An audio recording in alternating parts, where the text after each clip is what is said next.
back on 94, got up to Eau Claire, through Eau Claire up to Chippewa Falls. That's actually north of Eau Claire. Oh, man. Downtown, gorgeous, beautiful downtown Chippewa Falls.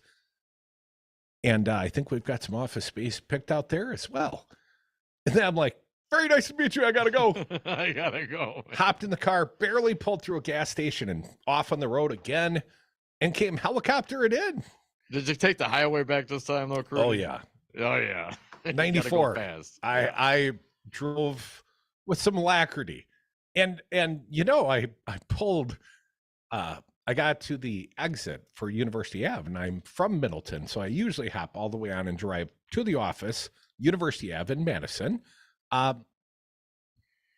Except the guy in front of me had the intersection blocked. And it wasn't just me. There was like 7 cars that had stacked up behind me coming off the belt line. Now, when you say blocked, he was like not moving in his lane, or was he well, in the middle he of was the actually about intersection? 20 feet back from the intersection. And no cars in front of him, so he was like 2 car lengths like behind the light. Yes, the and I've heard there's press pads. I'm not clear that that's the case, but you know, there are clearly cameras on some of these intersections. But if no car is at the light, sometimes you don't get a light. So I honked, and he finally pulled forward, and the woman behind got out of her car and came. Oh no! She came, and I'm like, I know, I'm stuck. And you heard me because I was talking to you, bitch. Yes. Son of a you know, I don't know if people need to hear the play-by-play. And I was, you know, I got to hear it live. I could tell you're a former sports guy, Crudy, because you were very descriptive about what was happening. I had to drive over the median, do a hard right, do a quick U-turn through traffic, and haul ass down University Ave so I could be here with you on the radio. But here's the encouraging part. What's that? The play-by-play of the I'll never Jack get Nut that back. would have sat at that intersection forever. I swear to God, we would still be sitting there. But above and beyond that, here's the encouraging part. As I drove all through rural Wisconsin, the only political signs I saw were for Janet Protasewicz. Really? Judge Janet signs. Saw a lot of them in rural Wisconsin on many of the prominent roadways. So I did not 94. They weren't billboards. I'm just talking about those, you know, front yard signs. Yeah, little yard farmer style signs, that kind of stuff. So I took encouragement by that. I've always thought when you see a sign in your neighbor's yard, and you know your neighbor's thinking like you are, I think it's just encouraging. It makes it more likely that you're going to tell someone, hey, I'm voting for Janet Protasewicz. I think you should as well. I'd like to think that talk radio has a similar impact on the community. You know, if you hear your neighbors, and by the way, the phones are open. You can hear your neighbors right here on the Devil's Advocates radio show, or yourself at 844-967-2789. It's a town hall. Certainly it's a Wisconsin town hall, but the good part, Dom, the good part was we're coming to provide alternative talk radio, but I got to tell you, I was listening to our competitors. Less than this fine product, certainly. And I haven't even gotten on topic yet, but I got to tell you, it's less than this. Dan Bongino, heard some of that up in the Eau Claire market. And I also heard Clay and Buck. Not a big fan of the Clay or the Buck, but I heard them. But let's talk about Protasewicz. Our friend Jessie Apoyan at the Cap Times, she's got a little piece. Are you with me, Dom? I'm not clear if he is. Protasewicz would enjoy taking a fresh look at Wisconsin voting maps. I would enjoy if she did. Milwaukee County Circuit Court Judge Janet Protasewicz said Wednesday she would enjoy taking a fresh look at Wisconsin's electoral maps if elected to the state Supreme Court, a look that would come from a court led by a liberal majority for the first time since 2008.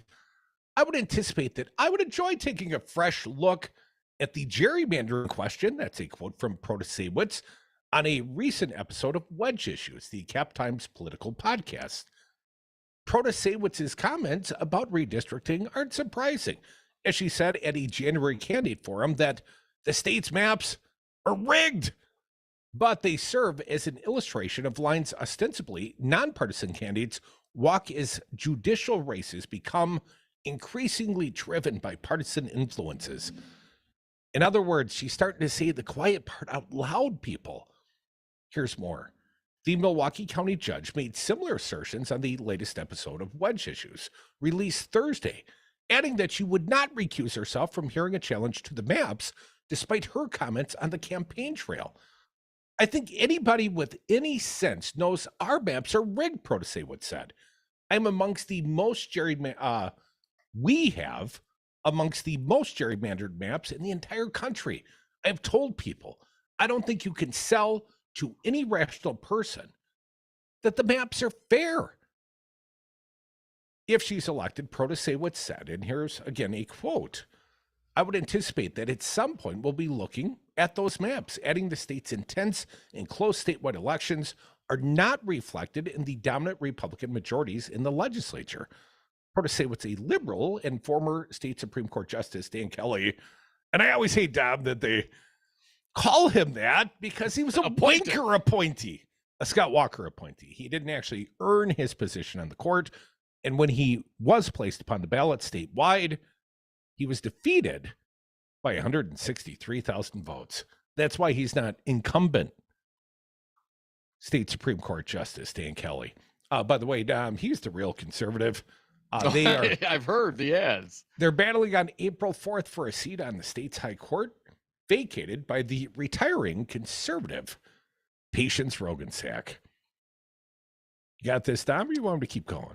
No, I got to jump in here, Crew. The race has attracted national attention and has already reached the milestone of becoming the most expensive judicial contest in American history. Folks, we're number one. We're a part of history. In addition to her criticism of the state's legislative boundaries, Protasewicz has also been outspoken in her support for abortion access, another issue all but certain to come before the state's high court as a challenge to Wisconsin's 1849 abortion ban makes its way through the legal system. Kelly has accused Protasewicz of planning to place her thumb on the scales of justice to ensure the results satisfy her personal interests. If we do not resist this assault on our Constitution and our liberties, we will lose the rule of law and we will find ourselves saddled with the rule of Janet. Oh, ain't he clever? The rule of Janet. Like, can't say your last name. When it was the rule of Kelly, the rule of Dan. Was the rule of Dan better? Because Dan's got a judicial record, from the prior appointment by Scott Walker. Look at... We'll get to that, but it's pretty malfeasant. A little bit more here from the Cap Times, Jesse Apoyan and others. Protasewicz called the Cap Times. She believes the public has a right to know the personal values of candidates they elect, arguing that her personal beliefs don't prevent her from applying the law in cases where the two conflict. Quote, I think that everybody knows that anybody running for any type of office has their own personal opinions and their own personal values. And the question is, do you want to hide those opinions and those values from the public? Are they entitled to know what your personal feelings are? I mean, we've all got them. So the question is, do we hide them or do we let the public know? Jesse Apoyan. You let the public know, baby. Yeah, Jesse Apoyan reporting at the Cap Times along with Jack Kelly. Well, Dan Kelly also lets the public know. Jack Kelly. Oh, sorry. Dan Kelly. I'm talking about the candidate, dude. I know what I meant to say, I think. Dan Kelly, he lets the public know what he thinks of them. Usually it's a general contemptuousness, isn't it? I mean, his tone, his attitude. When we read it like that, and I realize we're giving tone when we read the Dan Kelly quotes, but that's how he talks. Well, and he deserves it. He deserves the mocking. I mean, this guy, if you believe some people, like, I don't know, the recombobulation dude, Dan Schaefer, he has an opinion piece. He says, and I would tend to agree that Dan Kelly is a threat to democracy in Wisconsin. Let's not forget, man, the reporting here in the last couple of weeks, Dan Kelly was on the payroll. Dan Kelly provided, legal advice on the fraudulent elector scheme, right? How to overturn the will of the people. Dan Kelly provided legal advice, and he won't tell you about it because of attorney-client privilege. You know, my takeaway from the Schaefer piece, and we'll tell you, but my takeaway is when you think of Dan Kelly and how he would govern, it would be just like re-electing Michael Gableman. Right. They are the two most analogous former examples of an corrupted and an appointed Supreme Court justice. Kelly equals Gableman. Devils equal super cool. What is dedication? My daughter is biological and my son is adopted. I love them both so much. From the morning when you wake up to putting them to bed at night and every moment in between. I think a parent's job is to protect our children, but also prepare them for the world so they become good, kind human beings. That's dedication. Find out more at fatherhood.gov. Brought to you by the U.S. Department of Health and Human Services and the Ad Council. Cardinal put out these weird, sad videos interviewing incapacitated elders in their nursing homes that don't have the ability to say, don't use me as your political prop. If they are what you say they are, then you shouldn't be doing it how you did it. Yes, it was the kids using the parents as props. Well, my old man hasn't talked since 76. Of course he would have voted for Trump. That's the evidence. Videos. People that can't talk. It is wrong. It's absolutely wrong. Check out the entire podcast library at darnwi.com. Uh-oh, Brad's buzzed. Oh, yeah? Yeah, he's starting with the woots. Good thing is, he knows when he's buzzed. Know your buzzed warning signs? Call for a ride when it's time to go home. Buzz driving is drunk driving. A message from NHTSA and the Ad Council. Weather on this snowy day in Madison could be brought to us by your pizza delivery business. Can you imagine how many families are snuggled in their homes enjoying hot, tasty pizza? Weather makes the phone ring for just $199 per week. Call us at 608-819-8255. Here's your Mad Radio forecast. Cloudy skies expected this afternoon with a high of 38. Northeast winds 5 to 10 miles an hour. Cloudy again tonight, lows around 28. Overcast skies tomorrow, chance for snow 37. Chance for mixed precipitation Saturday and Sunday. Mid-40s Saturday, upper 40s by Sunday. A dusting of snow tomorrow. For Civic Media, I'm meteorologist Derek Height. Currently, it's 33 degrees.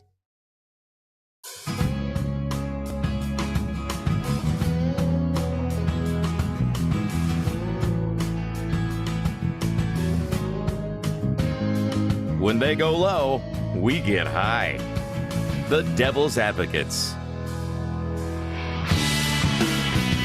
And we are back from the 420 break. Thank you for listening to the Devil's Advocates radio show. You can join us on the lines at 844-967-2789.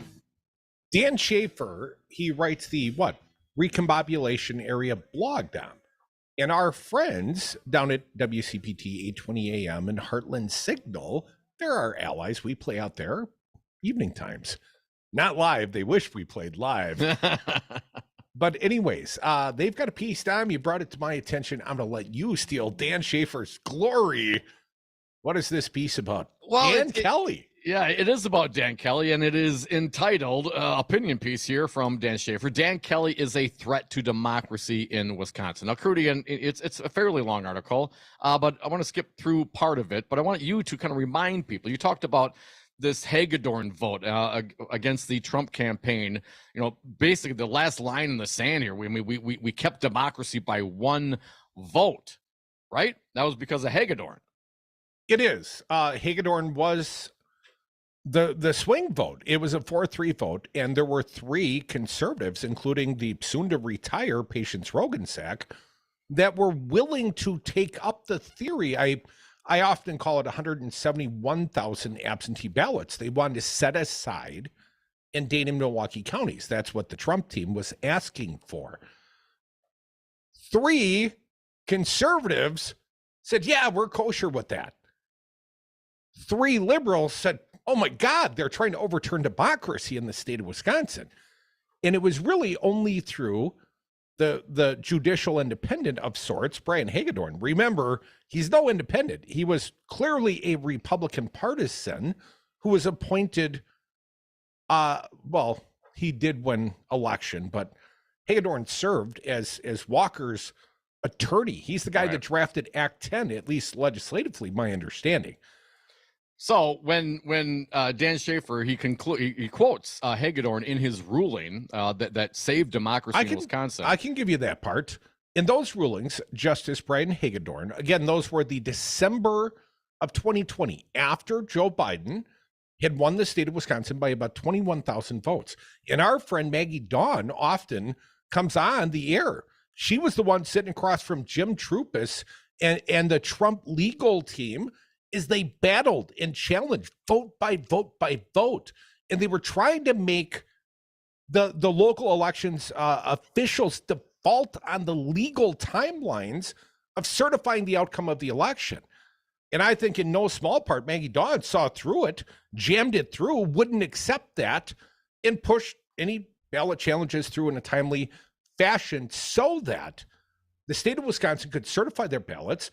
The Wisconsin Supreme Court, again, by a 4-3 ruling on December 14th, the very day that the actual Democratic electorates, the 10 from the Wisconsin, appointed by Tony Evers, they cast their ballots for Joe Biden.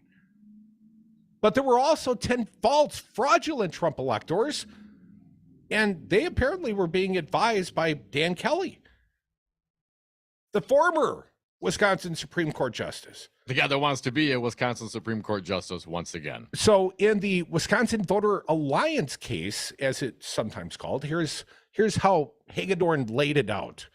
Something far more fundamental than the winner of Wisconsin's electoral votes is implicated in this case. At stake, in some measure, is faith in our system of free and fair elections, a feature central to the enduring strength of our constitutional republic. It can be easy to blithely move on to the next case with a petition so obviously lacking, but this is sobering. The relief being sought by the petitioners is the most dramatic invocation of judicial power I have ever seen. The most dramatic invocation of judicial power I have ever seen. And the other 3 conservatives on that court were totally fine with it. What if the court had a different makeup? That's the question, right? And that is the question, and that is exactly what Dan Schaefer brings up in his piece. If Dan Kelly has still been on the court for that December vote, all evidence suggests that it would have gone differently. Kelly was endorsed by Trump in 2020, is generally aligned with the farther right wing of the state's Republican Party, and was one of the featured speakers on the Republican Party's Election Integrity Roundtable Tour, spreading lies about the 2020 results. Kelly has also repeatedly ripped Hagedorn, the only conservative justice to uphold the 2020 election results, saying that he's supremely unreliable, that we were a little bit surprised at how he turned out, and even went so far to say that he would not endorse fellow conservative Jennifer Doro if she were to win the primary over his concerns that Doro could be like Hagedorn on the bench. In all likelihood, Kelly and a 5-2 conservative majority would have thrust the state into a full-blown constitutional crisis in December of 2020. Hagedorn's swing vote would not have made the difference. It's a good thing Kelly lost his last bid for a full 10-year term in the spring election that year. It doesn't seem like an overstatement to suggest that voters choosing Karofsky may have saved democracy in Wisconsin. Because around the time when Karofsky was ruling to uphold the results of the 2020 presidential election, Dan Kelly was working on something to do just the opposite. Kelly had been hired by the Republican Party as a special counsel, according to bombshell reporting at the Milwaukee Journal-Sentinel, was at the center of the discussion in December of 2020 with the top Wisconsin Republicans over their highly controversial plan to covertly convene a group of Republicans inside the state capitol in the weeks following Trump's loss to Joe Biden to sign paperwork falsely claiming to be electors.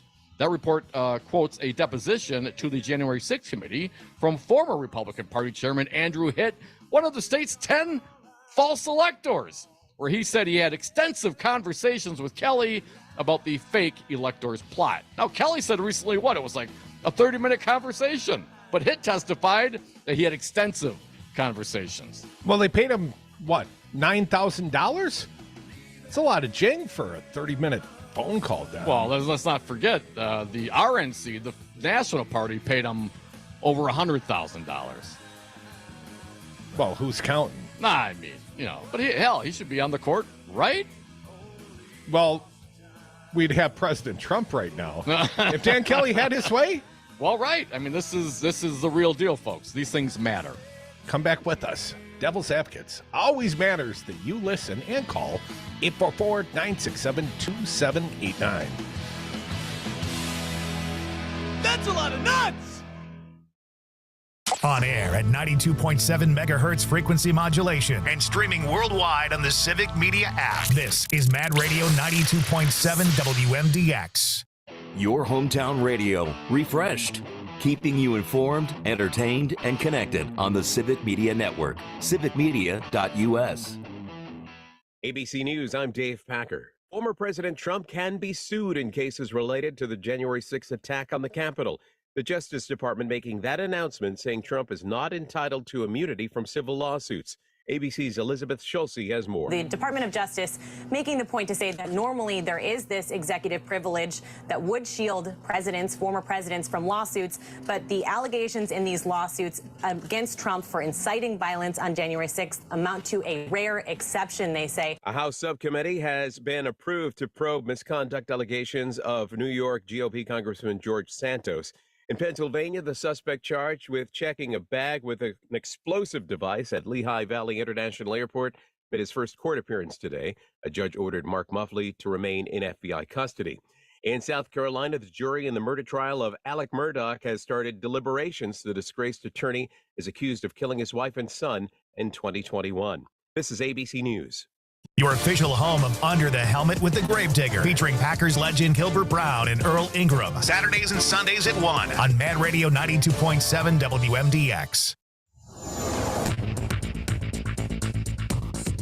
For Civic Media, I'm Jane Matnair. Here's what you need to know. Liberal Wisconsin Supreme Court candidate Judge Janet Protasewicz says if she's elected on April 4th, she'll recuse herself from cases brought by or against the Democratic Party of Wisconsin because of the millions of dollars funneled into her campaign for the state's highest court. Conservative candidate Dan Kelly has not made the same pledge that he'll step away from cases involving Wisconsin's Republican Party, which has supplied not only funding for his campaign but office space as well. Kelly says he'll decide on a case-by-case basis. More than 20,000 jobs could be coming to Wisconsin in the next decade. A new report says the Federal Inflation Reduction Act could create more than 24,000 jobs and help homeowners and businesses adopt renewable energy technologies. Low to moderate income households could get grant funding for renewable projects as soon as next year. I'm Jane Matnair. This is Civic Media News. 5 hours of special spring primary election coverage. A dozen reporters, hosts, and political experts tracking results for you around Wisconsin. Everything from your local races to the Supreme Court. Janet Protasewicz and Dan Kelly moving on to the general election. Coverage you won't find anywhere else. And we're doing it all again for the important general election in April. Elections or anytime, we're here for you. Your local Civic Media radio station and streaming on the Civic Media app. Hey, Darcy, I just saw the perfect house. Can you help me write an offer on it? I'd be happy to, Brian. Did you see it at an open house? No, I just called the sign and had the agent show it to me. I didn't want to bug you. Right. How many times have you heard me say don't call the sign? All of them. You called the agent working for the seller, and once you see the property with that agent, I'm no longer free to write an offer on it. So... You need to hire us from the beginning, help you find the right home, negotiate on your behalf, and protect your interests all the way through the process, and it shouldn't cost you a dime. Solidarity Realty. They're real, they're solid, and they're honest. Find them at solidarityrealty.com.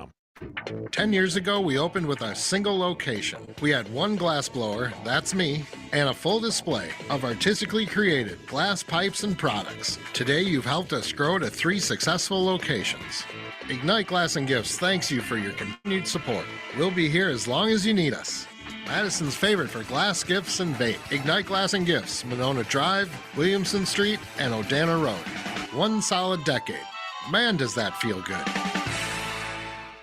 Madison, tune in every weekday from 11 to 2 on Mad Radio 92.7 FM, WMDX 1580 AM for the Tom Harpin. Are you trying to get crazy with this thing? Don't you know I'm loco? Think you know politics? Think again. Welcome to the Devil's Advocates. Welcome back to the Devil's Advocates Radio Show, the Thursday edition. That makes it Friday Eve up in here. I don't know if you noticed, Friday's technically our favorite day of the week. We'll get to that one tomorrow. Hope you join us for all the big shows, 5 days a week. That's all we ask.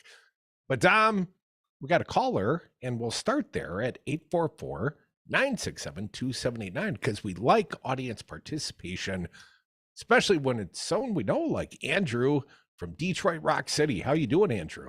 Hey, Andrew. Hey, Devils. Hey, Crudy. You know, I was there the date, the time. Me and Puff the Magic Dragon were there to trade for some swag. You didn't show. I'm just saying. What day was this, Andrew? Where to?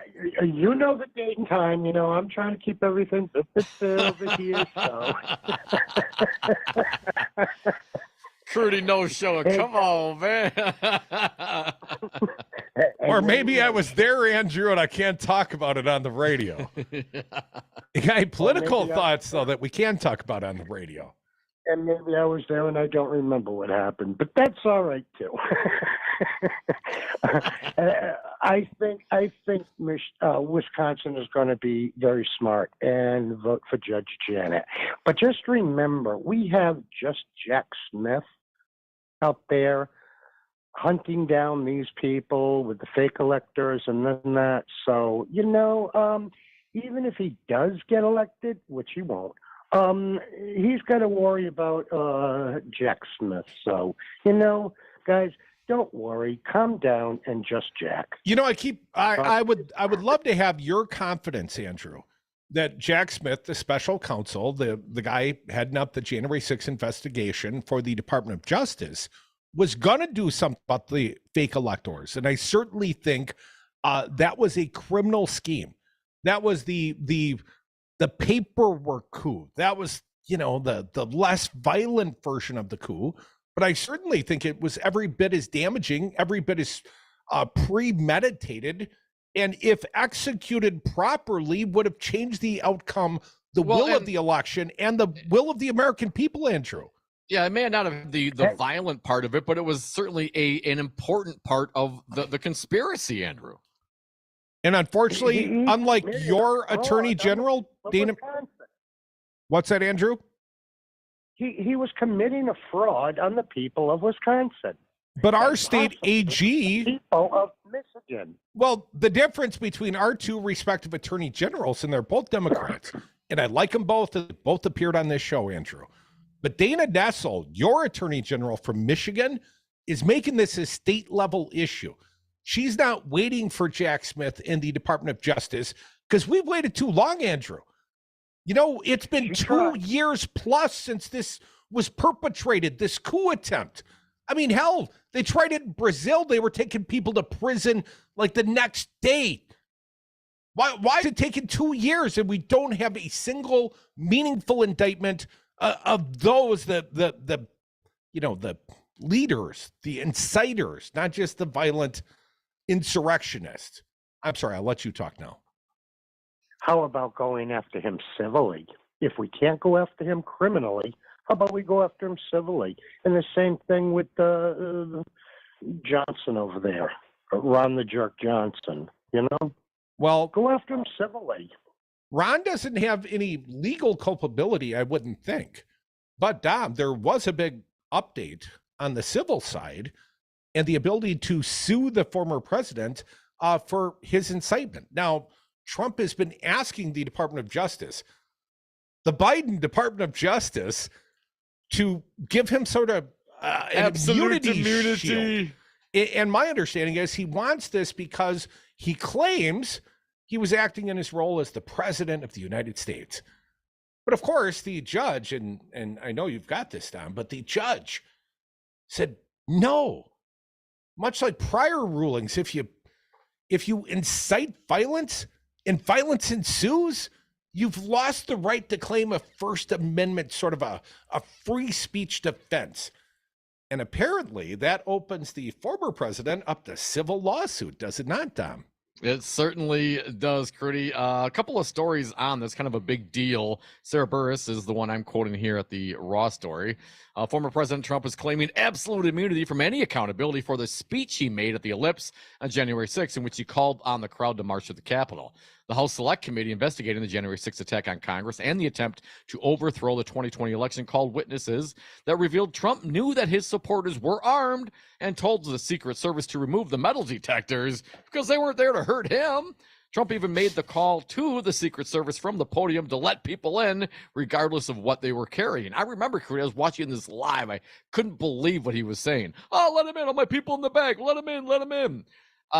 Burris reports, given Donald Trump was still the president at the time of the speech, he argued he has immunity against prosecution.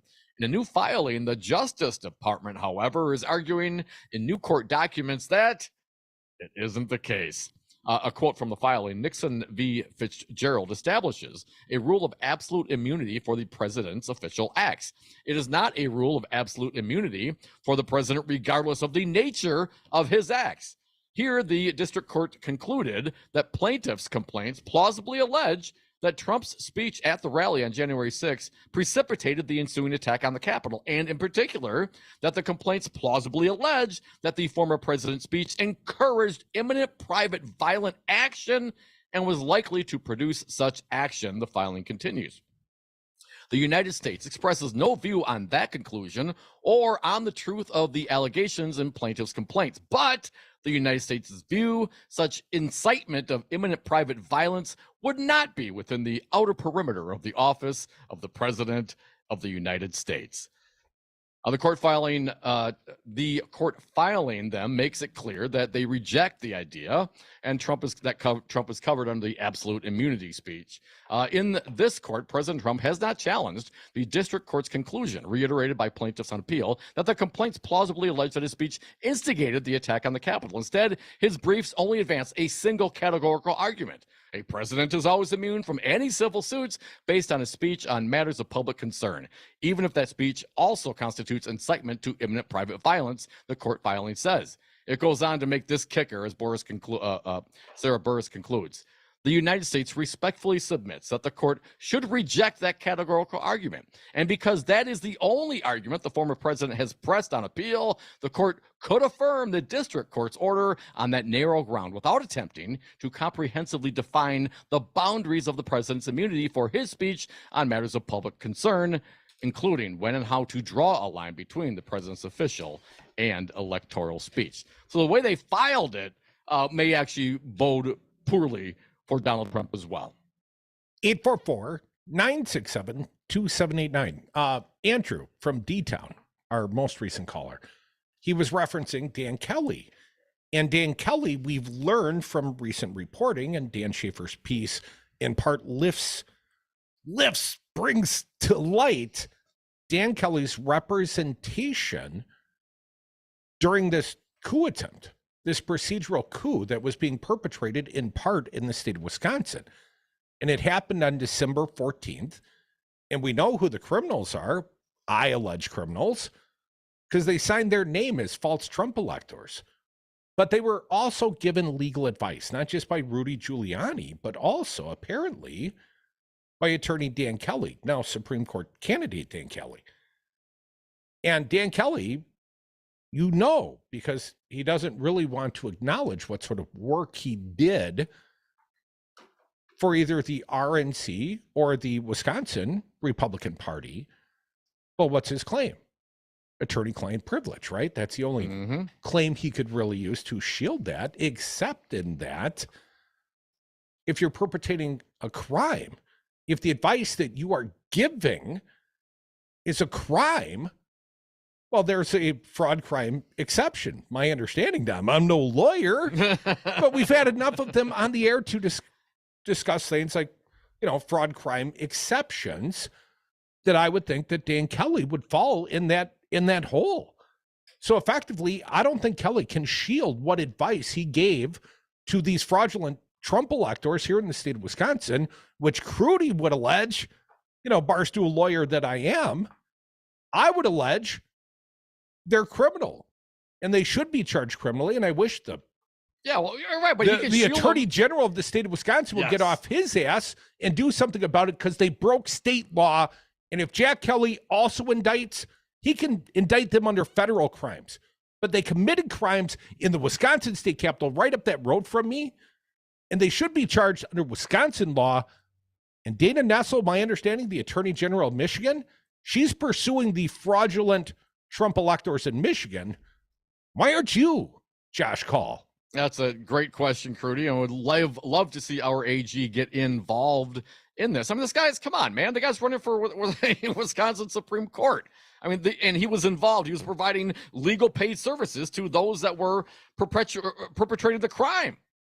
I mean, that is the reality of the situation. He might, no big deal, no big deal. It was paperwork crimes. They said they were electors and come on. But that was part of the plot. That was a spoke in the wheel. It was part of the overall scheme. Well, I don't know how that commission of fraud is any different other than the grand conspiracy. I mean, hell, we found out everyone from the Republican Party newly elected chairman, Brian Schimming, who I used to like, to Dan Kelly giving legal advice, to Jim Trupis, we've got false Trump electors, 10, including a Wisconsin elections commissioner. We've got 15 state reps and 1 senator. Don't want to forget you, Andre Jack. You're the only senator that signed on, but 14 assembly people, 2 of whom ran to represent the 8th Senate district of the state of Wisconsin. The district in which I live, yes. Won the primary, Tom. Yes. Insurrectionist Canodal, or perhaps it's a silent K. I don't care to learn your name properly, as I find you to be an insurrectionist. I'll learn when your indictment drops. It's nodal. It'd be nice. I'm not actually saying that Nodal has committed a crime, but he is supportive of the insurrection. He wrote a letter to the former Vice President Pence on January 5th saying, let the malfeasance happen. Let it brew for 10 days. Yes, Kick it back to the state legislatures. And then what? Then what will the state legislatures do? What's the next plan, right? Steal underwear and make profit, right? What's step 2? Well, step 2 is to what? Insert your fraudulent electors. Have the legislator kick out what's happening. You got people waiting in the wings, and bada bing, bada boom, forget about it, Wisconsin. Although the majority of you people voted for someone else, the machinations, the machine, the conspiracy of the Republicans and MAGA, they're going to throw out the will of the people so they can conserve their power. Dan Schaefer concludes in his piece, once again at the Heartland Signal, when Kelly announced that as the speaker of this election integrity roundtable, Protasewicz responded as such. There are 2 reasons Donald Trump lost more than 60 court cases trying to overturn the results: the law and the facts. It's too bad that Dan Kelly continues to join Mike Gableman in courting extremists who oppose democracy. A Supreme Court justice needs to be independent and follow the rule of law despite their own personal beliefs. Dan Kelly and Mike Gableman have demonstrated to the citizens of Wisconsin that they are not fit to be on the bench. As Schaefer concludes, she's right about that. If Dan Kelly were elected, the future of democracy in Wisconsin would be at risk. That's not a chance any of us should be willing to take. And I would also note that when Protasewicz released that statement, it was unknown, to my understanding, until the reporting at the Milwaukee Journal-Sentinel, that Dan Kelly was on the payroll of both the RNC and the Wisconsin GOP, providing legal services and advice regarding their efforts with the fraudulent elector scheme. Tom, that feels like a bright line in the sand for me. That whole January 6th thing. If you're on the wrong side of the Constitution, I don't mean maybe your opinion's wrong, but if you've taken an active role to overturn the outcome of the election, to overcome the peaceful transition of power, to replace the will of Wisconsin's voters with your own. That's a bright line in the sand, man. Be it Schimming, be it Ron Johnson, be it Dan Kelly. No offense to Fancy Brian. It's a big ass line in the sand, and they've all crossed it. Come back. More Devils. I'm going crazy. Look through your children's eyes, and you will discover the true magic of a forest. Find a forest near you and start exploring at discovertheforest.org. Brought to you by the United States Forest Service and the Ad Council. Douglas LaFollette, welcome back to the Devil's Advocates Radio Show. Good to be here, Mike. across the country in most every state. The Secretary of State is the person who is in charge of the election. And we've seen lots of hanky-panky in Florida back during the Al Gore elections, in Ohio and Georgia and Arizona and Michigan. We appreciate you coming around, sir. Check out the entire podcast library at darnwi.com. Let's be honest. The National Symphony may not be in his future, but he wanted to try violin. So you said yes because you love him. And if you love him that much, love him enough to make sure he's buckled up and in the back seat. Find out more about keeping your kids safe in your vehicle at nhtsa.gov/the-right-seat. Show them you love them. Keep them safe. Visit nhtsa.gov/the-right-seat. Brought to you by the National Highway Traffic Safety Administration and the Ad Council. Weather on this snowy day could be brought to us by your business. Can you imagine how many ice augers and fishing shanties are being bought as we speak? Weather sponsorships make the phone ring. Call us at 608-819-8255. Here's your Mad Radio forecast. Cloudy skies expected this afternoon with a high of 38. Northeast winds 5 to 10 miles an hour. Cloudy again tonight, low is around 28. Overcast skies tomorrow, chance for snow 37. Chance for mixed precipitation Saturday and Sunday. Mid-40s Saturday, upper 40s by Sunday. A dusting of snow tomorrow. For Civic Media, I'm meteorologist Derek Height. Currently, it's 33 degrees.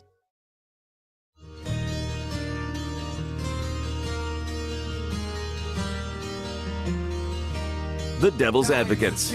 So relevant, they have one foot in tomorrow. Welcome back to the Devil's Advocates radio show. With a little more heads up, I'm sure you could have played some thematic music for me, E-Bone. But I'd like to lay out for you and Dom and the audience a little movie review meets a book review. It's all combined. Dom, may I ask you, have you seen The Cocaine Bear yet?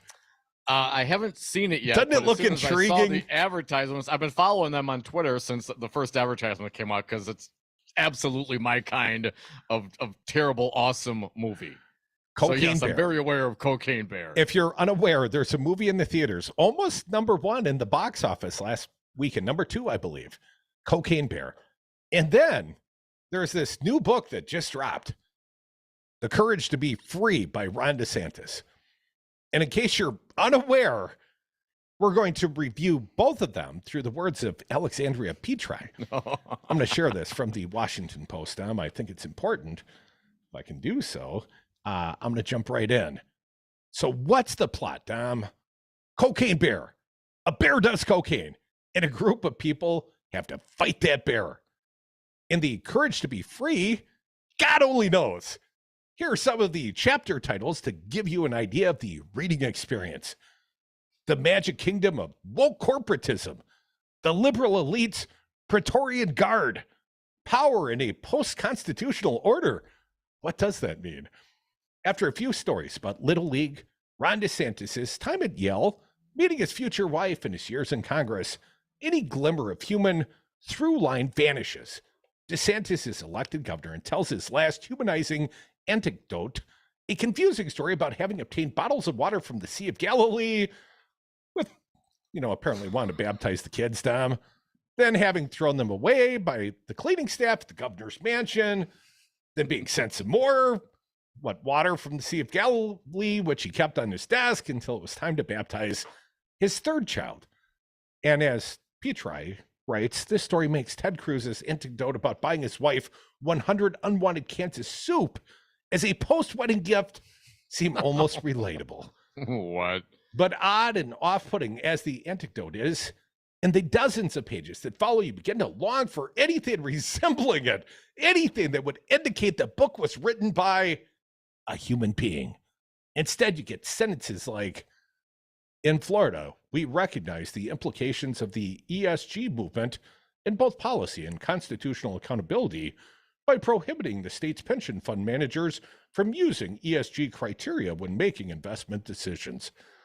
Oh, that sounds like a page turner, Dom. Curdy, let's talk about the characters. Who are the characters in Cocaine Bear, Dom? Cocaine Bear, Cocaine Bear is full of wonderful, easy to grasp characters. I love them all. Actress Margot Martindale has a scene-stealing turn as a flirty park ranger who is a very bad shot. The late Ray Liotta is great as a drug kingpin, ringleader of the Bluegrass Conspiracy. Alden Einrich delighted me as Leota's grieving son. Isaiah Whitlock Jr. was great. Of course, it is sad when the bear gets the characters, but they are very fun to watch. I rooted for them or against them and for the bear exactly as the movie demanded. Now, Tom, who are the characters in The Courage to Be Free? Crudy, the only character is Ron DeSantis. He has a wife and children and some other acquaintances whom he describes as having shown up to give speeches on his behalf to thunderous applause. Something strange about describing how much applause these people got for complimenting you at your own campaign rallies. She notes DeSantis gives little indication of his personality other than that he feels he invariably knows the right thing to do in all situations, though he does include the self-deprecating aside that, quote, for me, I reject the idea that I would strike a balance between academic achievement and athletic success because I was not willing to give less than 100% to either baseball or my academics. That's why I didn't play football in college, Tom, because I wanted to And you were a slough off mass it. comm major. Come on, man. I got Have all your major 118 anymore? 18-ish credits required for graduation. Dom, Crudy, is the writing good? Cocaine Bears, including such line as an apex predator, high on cocaine, and you're headed right towards it. And the bear, it effing did cocaine. Those are some fine lines. The Courage to Be Free, Dom, includes such lines as the failure to robustly weld authority permits the unaccountable Leviathan to metastasize. She notes this is a description of the federal government. But Dom, here's the real question. Is it scary? Crudy, Cocaine Bear, I would say it's more gory than scary. I laughed often. The Courage to Be Free from DeSantis, it is terrifying. The writing almost lulls you to sleep. Here's a quote. At the end of the day, the remooring of the constitutional ship of state will provide the needed foundation for the reinvigoration of a society rooted in freedom, justice, and the rule of law. And Petrie writes, but then you jerk awake realizing that Ron DeSantis has just said in the most convoluted way possible that the Constitution has already lapsed and he is thus justified in imposing his will on the people because he is right, and they will thank him for it. Not to mention how blithely he suggests that his state's response to COVID-19 was an unqualified success. Who does it want us to root against? Well, Dom and Cocaine Bear, I guess we're supposed to be rooting for the people, question mark? A bear bites a guy's leg off, but it's hard not to root for Cocaine Bear, a bear who has done cocaine. And the Courage to Be Free, Ron DeSantis has two enemies. Anyone who disagrees with him. I share DeSantis' sentiment in that regard. Yeah. This includes Dom, the elite, the media, Disney, the federal government, and countless others. And the word was. I guess you'd have to read the book. I don't intend to. He hunts down all instances of the verb to be and replaces them mercilessly with the word, with the verb represent.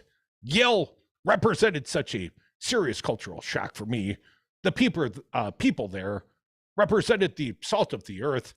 This leftism also represented a morality play. As communities in the Navy go, the SEALs represented the top of the heap. The victory represented a vindication for the idea that hard work pays off. Passing major legislation without majority support in the majority party represented political malpractice. This is not even all of them. I genuinely think this could be a replace all situation. Find and replace. Crudy, what kind of thing would you text your friends while you consumed it? Cocaine Bear? Cocaine Bear is phenomenal. The Courage to Be Free? This book will never end, yet is somehow only 262 pages long. It's no Cocaine Bear. I think, the fact that we've reviewed both of these very important topics, Cocaine Bear and the courage to be free for the audience concurrently. We've saved your time and energy. One is worthy of your effort. Go see Cocaine Bear. I hear it's a Thank hoot. you, Alexandra Petri from the Washington Post. Unless you got a wobbly table and you need a book to slide underneath, skip the DeSantis. Come back. More devils.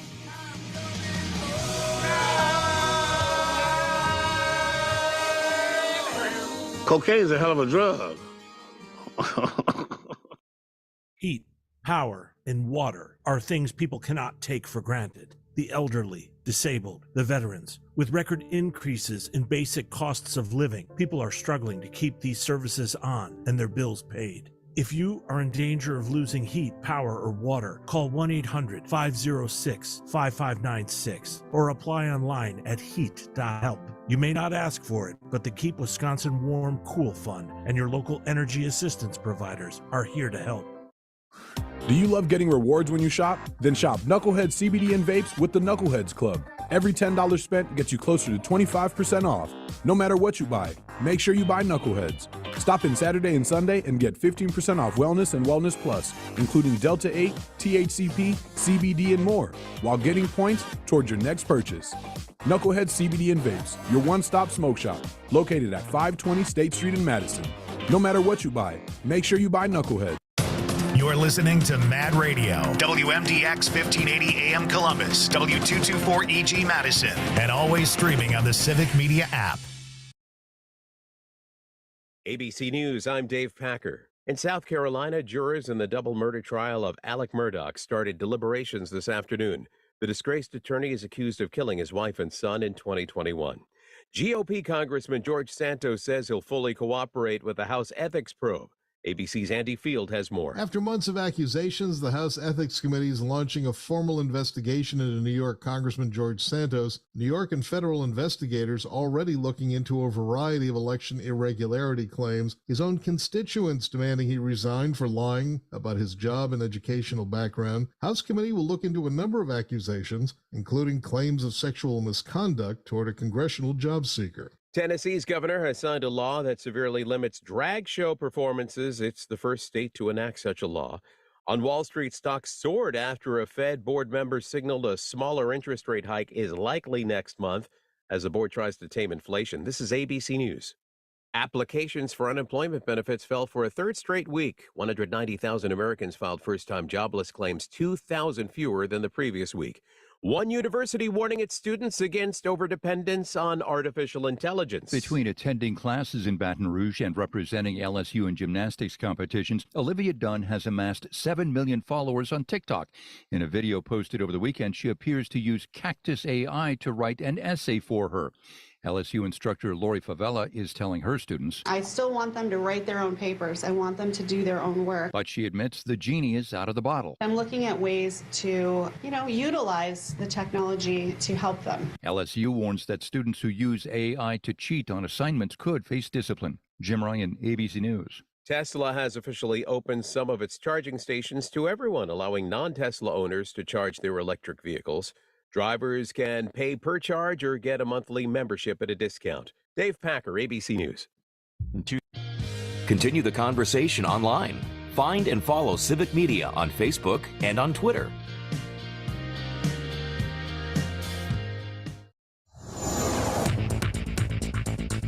For Civic Media News, I'm Terry Bell. Here's what you need to know. Republicans say they have to be careful with Wisconsin's $7 billion budget surplus. Senator Howard Markwine says the surplus is made up of a lot of one-time money. This two-year budget with all that one-time cash there, anybody could put that budget together. I think it's going to be to do it in a manner that is sustainable well into the future. Markwine tells WisPolitics.com the state will have to increase pay for state workers to stay competitive and keep up with inflation. Assembly Speaker Robin Moss says he's considering proposing tolls to Wisconsin interstates to pay for road construction and maintenance. The idea of tollways in Wisconsin has been bandied about for years, but hasn't found much support. In sports, the Bucks beat Orlando last night for their 16th win in a row. I'm Terry Bell, and this is Civic Media News. Hey everybody, how we doing? I'm Charlie Barons, inviting you to join me Saturdays and or Sundays at noon. It's a horse apiece, whatever you decide. We're doing the Cripes Cast, where we talk to people for and or from the Midwest, and it's more fun than a six-pack of Jolly Good. Okay, the pride of Random Lake, that Jolly Good is. Anyway, it's on your Civic Media station and the Civic Media app. And do me a favor, tell your folks I says hi. Okay, real good. Sometimes the truth hurts, but in a good way. Oh. This is Mad Radio 92.7 WMDX, the truth you can't ignore. Up North News Radio with Pat Kreitlow, your home for daily conversations about the state's latest headlines and stories. Weekday mornings from 6 till 8 on your local Civic Media radio station and on the Civic Media app. Smith Show, where working people come to talk. When we got back from the Working Class Heroes radio tour, one of the things that people asked is, what'd you learn? As you're going through rural America, what'd you find? Found angry people, and angry for cause. But the sad reality is they've been fed decades of outrage candy, and they're angry at the wrong people. They're angry at their neighbors. They're not angry at the very wealthy, where they should be. Be sure to tune in live weeknights, 8 to 10 p.m. across the Civic Media Radio Network and have your voice heard.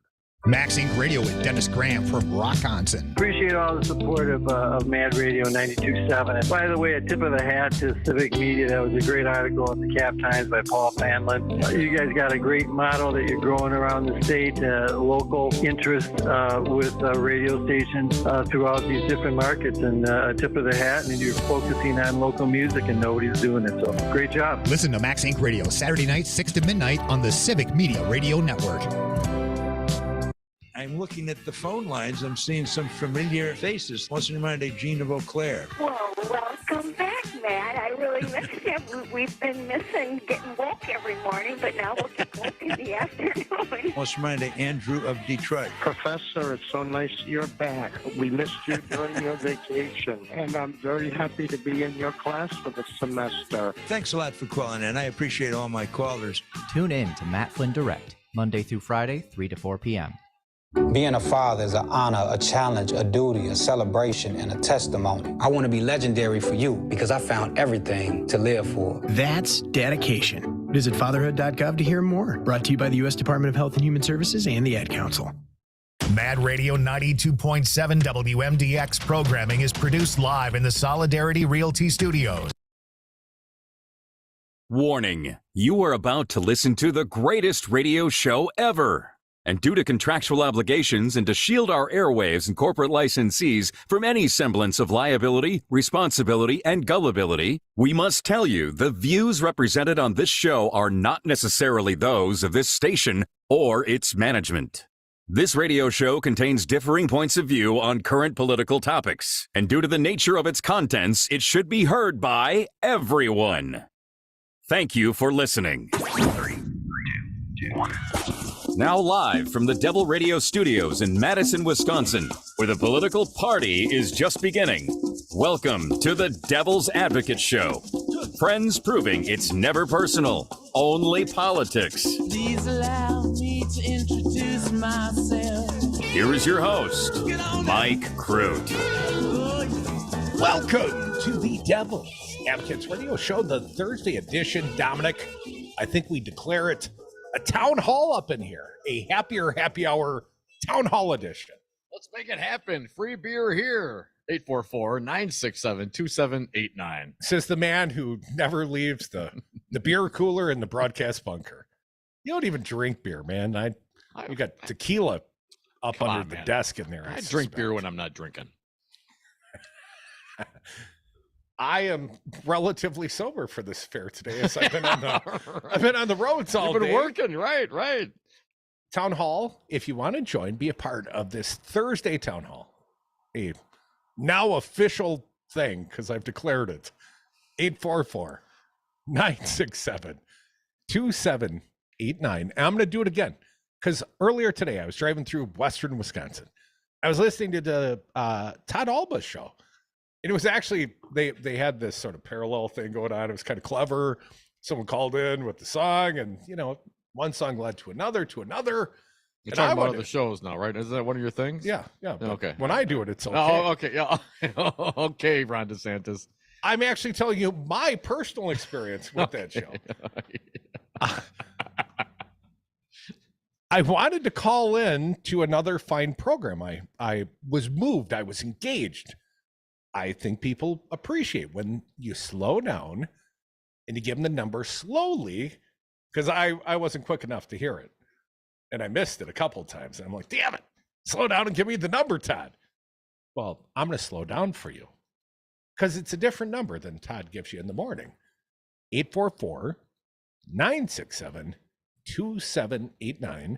When we do it, it's 844-96-PARTY. I love how that works out like that. 844-96-PARTY. It's easy. Town Hall Thursday. I've declared it. It's a thing. Now I've got another declaration, and we will get to the phones. Be patient. If you're a blogger, you got to register with the state of Florida, at least if you intend to write 8 articles about Ron DeSantis. Wow. I mean, it's getting really fascist really quick in Florida. Did I tell you I'm going there next week?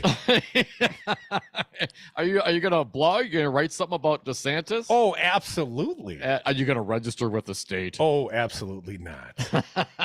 Florida Republican wants any blogger writing about Ron DeSantis to register with the state. I'm gonna seek a guest blogger green card because I'm only visiting. A new bill proposed by a Republican state senator in Florida would require bloggers, Dom, to register with the state if they write about Governor Ron DeSantis and other members of the government. NBC's Channel 8 wrote that Senator Jason Brodowers, a Republican from Lake Mary, bill would impose fines on anyone who refuses to register to a maximum of $2,500. I refuse. And I'm coming to your state next week, Jason, and I'm not registering. There would be an additional $25 each day. The fee isn't paid. Yeah, that's what they do to parking tickets and I-passes, right? I don't pay those either till they get fat enough that they bother me. Might start affecting my credit. Credit, right. Senate Bill 1316, the information dissemination, would mandate that writers register with the Florida Office of Legislative Services or the Commission on Ethics. It would apply to anyone who writes, and here's the quote from the legislative piece, an article, a story, a series of stories about the governor or the lieutenant governor, a cabinet officer, or any member of the legislature, especially Jason Brodowers, and is paid for doing so. Well, Don, will you pay me $5 to blog from Florida? I would absolutely. I'll pay you 10. Okay, then I would be subject to this legislative piece, but I'm not registering. They would have to register within a 5-day period by the publication of the article or stories. If the blogger writes about any of the lawmakers again, what? The writer would be required to submit a monthly report on the 10th of every month with the state office. That sounds like when I was on probation, Dom. Yeah. If no content is published that month, they wouldn't have to submit a report. Don't back out of the blogging, Dom, just because you don't want to submit your reports. Crudy, the report also explained that it would apply to, quote, concern an elected member of the legislature or an officer of the executive branch. The report would require the person to reveal how much money they're earning for writing the post. If at least $5, Dom promised. Oh, maybe 10 to see how good it is. If compensation is paid for a series of posts or for a specific amount of time, the blogger would be required to disclose the total amount to be received upon publication of the first post in said series or time frame, said NBC. $5 or more. The law would also demand bloggers file additional paperwork if they fail to file the initial paperwork. Did you get the TPS reports? I didn't get that. Could you send me another memo? Did you see the memo? I did not. It's a similar law to the lobbying restriction in Florida that mandates a 30-day timeline for the fines and additional $25 per day if the fine isn't paid. The same rule would not apply to newspapers or similar publications? What if your blog is published in the newspaper? What if my blog is published on a radio website? Does that count? What if I do it video style? Then I'm a vlogger, right? How about, you know, what if I'm just a lowly podcaster, Dom? Oh, like Steve Bannon. Yeah, what if like alleged meth head Steve Bannon. Yeah, what is about blogging specifically? Why would you eliminate podcasting? Why would you eliminate, you know, paper? You have to physically print it on paper to make a difference. I mean, certainly journalists are getting paid as well. Opinion folks get paid by media companies. Why? Of course, we can go down there, but of course, what are we talking about here, man? We're talking about Ron DeSantis is, you know, megas in Florida. Want you to register if you're blogging, man? Are you kidding me? Well, they are certainly fascist. I don't think it's accurate to call the DeSantis loving fascist legislature MAGA, because of course DeSantis is running against the MAGA. Only he doesn't want to admit that. It's going to get real messy.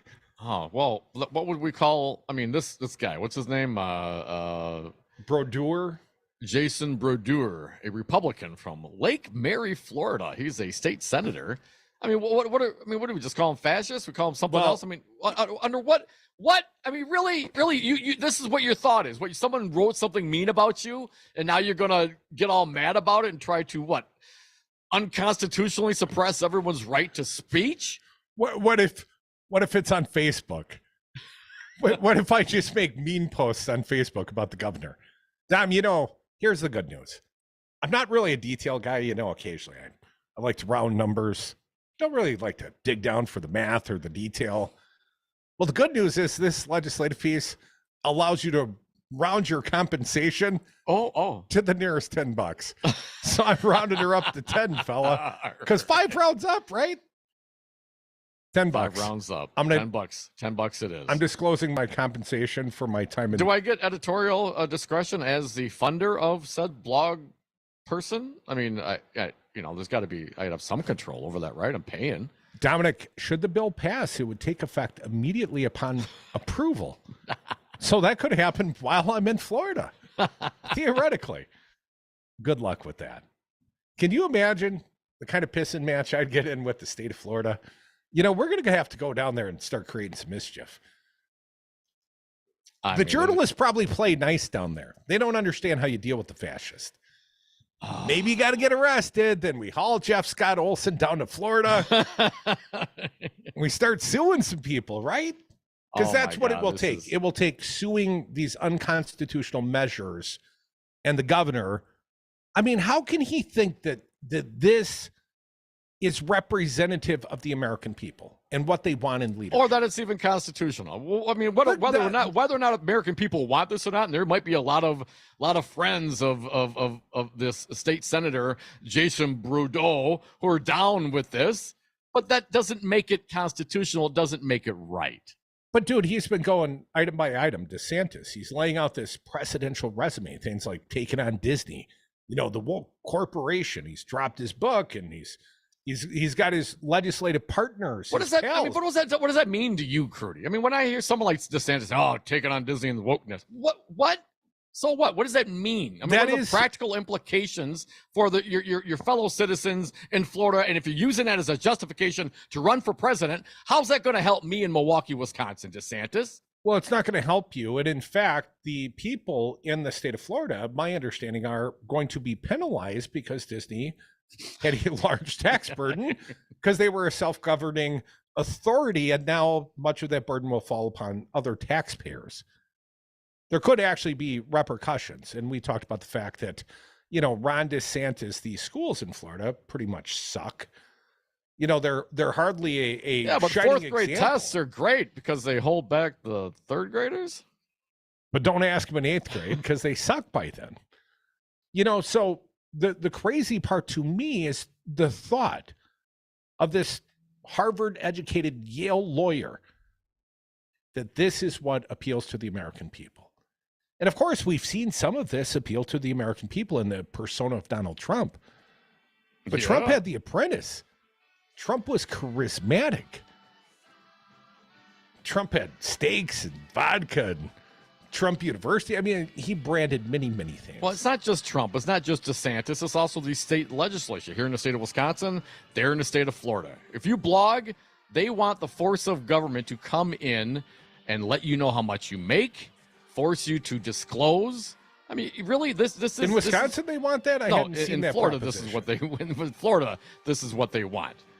I mean, this is not just a Trump thing. This is systemic within the MAGA and the DeSantis and what is ever left of the GOP. Well, it's fascist, Dom. There we go. That's more accurate. Come back. More devil's advocates. Less fascism. 844-96-PARTY.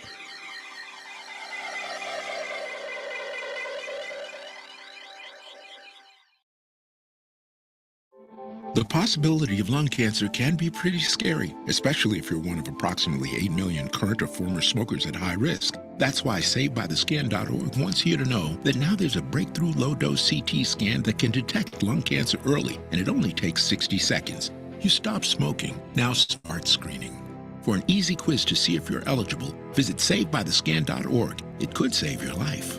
SaveByTheScan.org is brought to you by the American Lung Association's Lung Force Initiative and the Ad Council. The Devil's Advocates, because freedom.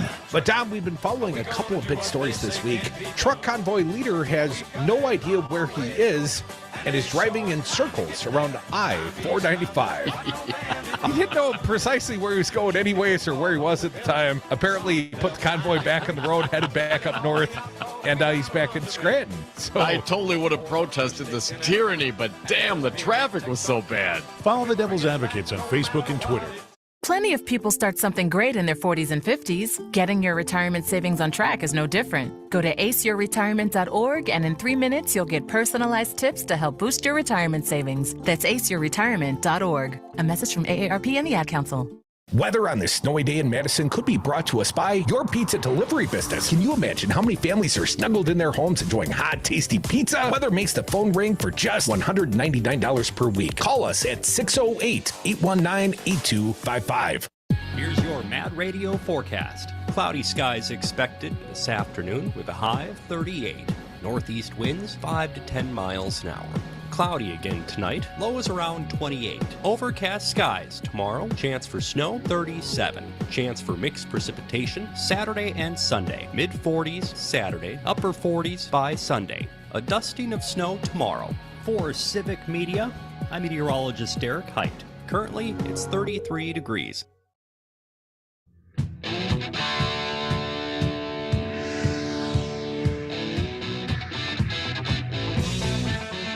The Devil's Advocates, the fix for political junkies everywhere. And we are back. Thank you for listening to the Devil's Advocates radio show. Phone lines are open, going to them very shortly. 844-967-2789. You know, since Tim Rantham washed out as a gubernatorial candidate, we don't hear as much Black Betty. That was sort of Ram Jam's campaign tune, wasn't it? Former Wisconsin legislator, now spending more time with family. And pursuing tales of rigged elections.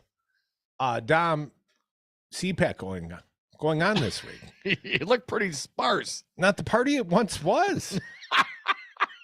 Especially. It was never much of a party, man. Let's be honest. Well, it used to be well attended.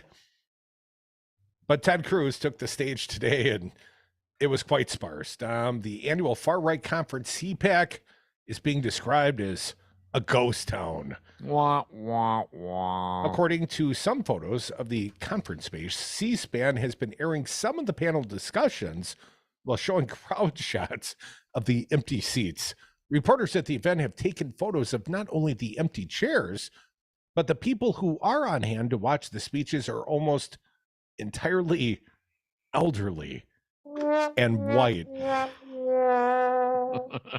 The exhibit hall has considerable amount of space available for vendors that didn't sign up this year to attend, as the Huffington Post tweeted. Yeah, lots of vendor space. Not a lot of mega hats being slung in the lobby.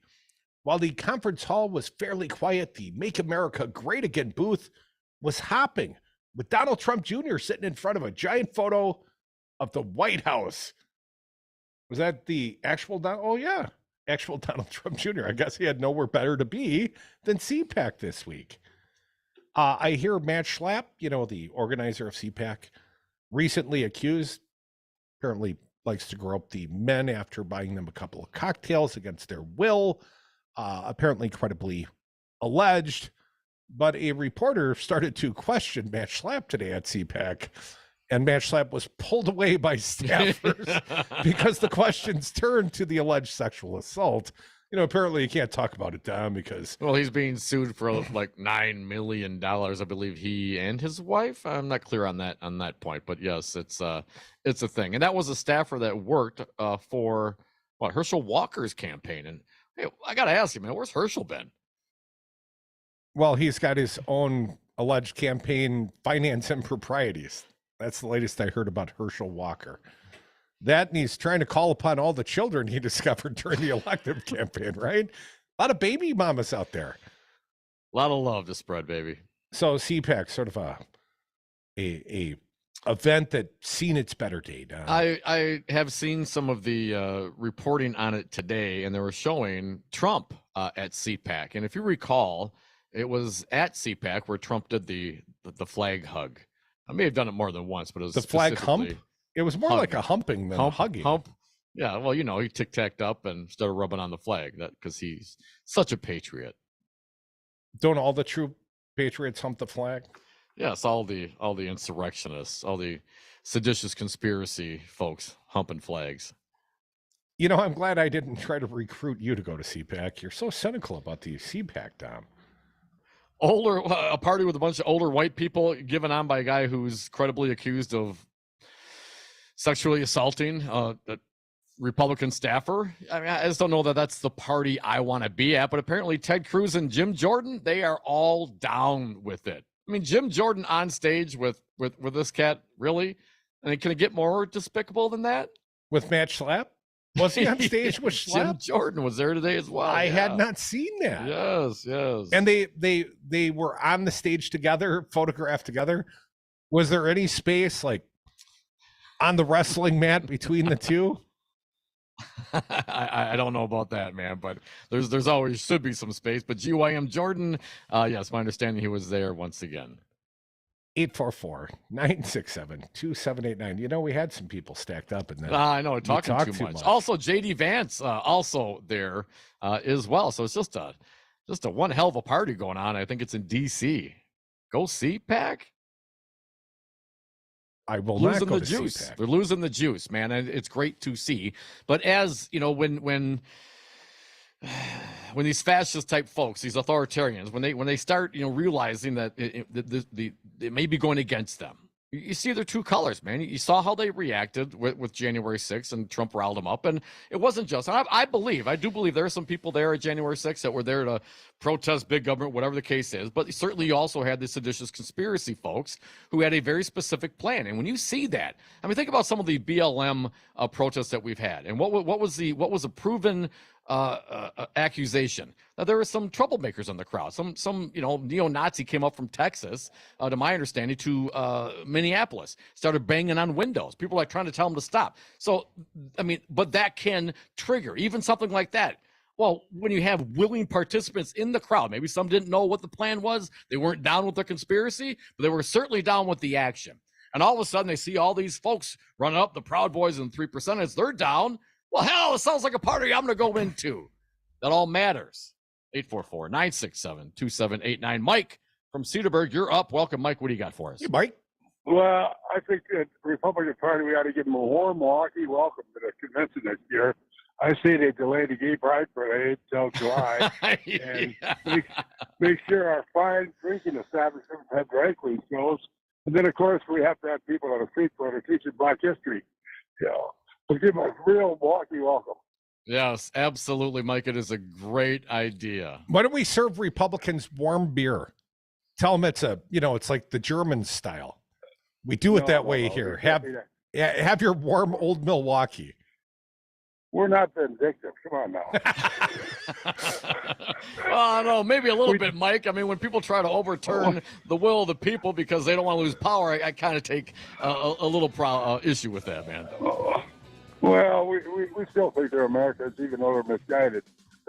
Well, Mike, we'll serve them Zimas. That'll work. Or White Claws, as the case may be. It's the new Zima. It's the new Zima. Come back. We are the Devil's Advocates radio show. Can almost say it now. It's only been 11 years. I've been working on it all this time. What's the number, Crudy? What's the number? 844-967-2789. I'll say it slow. 844-96-PARTY. Light beer from Miller. Everything you always wanted in a beer, and less. Local radio for your community. Civic Media broadcasting across the state of Wisconsin. ABC News, I'm Dave Packer. In South Carolina, jurors in the double murder trial of Alec Murdaugh started deliberations this afternoon. The disgraced attorney is accused of killing his wife and son in 2021. GOP Congressman George Santos says he'll fully cooperate with the House Ethics Probe. ABC's Andy Field has more. After months of accusations, the House Ethics Committee is launching a formal investigation into New York Congressman George Santos. New York and federal investigators already looking into a variety of election irregularity claims, his own constituents demanding he resign for lying about his job and educational background. House Committee will look into a number of accusations, including claims of sexual misconduct toward a congressional job seeker. Tennessee's governor has signed a law that severely limits drag show performances. It's the first state to enact such a law. On Wall Street, stocks soared after a Fed board member signaled a smaller interest rate hike is likely next month as the board tries to tame inflation. This is ABC News. In 2000, Madison, a city of culture, the Vilas Zoo, the Arboretum, and then there's us. This is Mad Radio 92.7 WMDX. This is Pat Kreitlow from Up North News Radio. The 2015 Supreme Court case Obergefell v. Hodges led to the legal national recognition of marriage equality. But that protection is in the crosshairs of the same people who killed the protections provided by Roe v. Wade.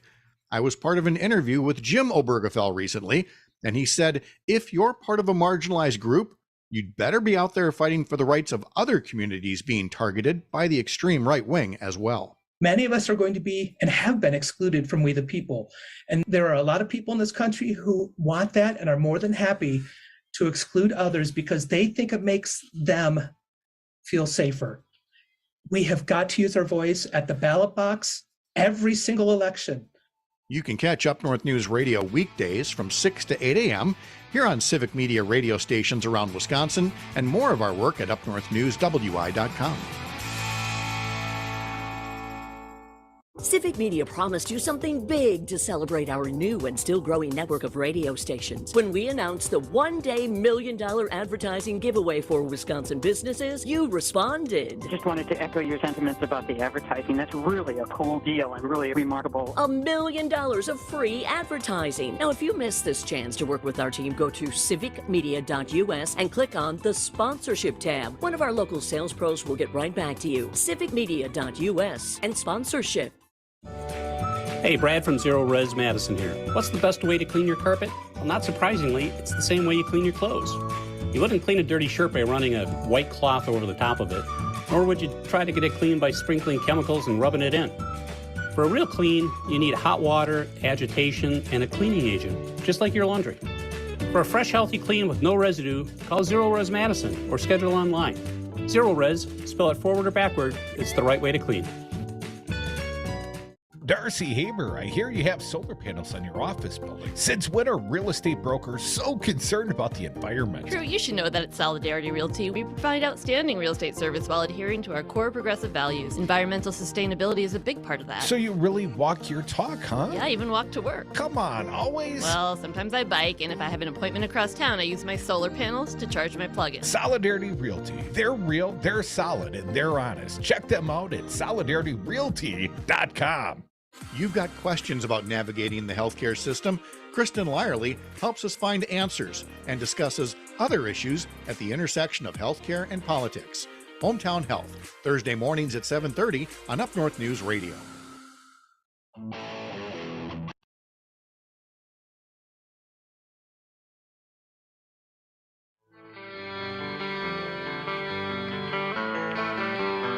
The Devil's Advocates, political commentary from the back of the class.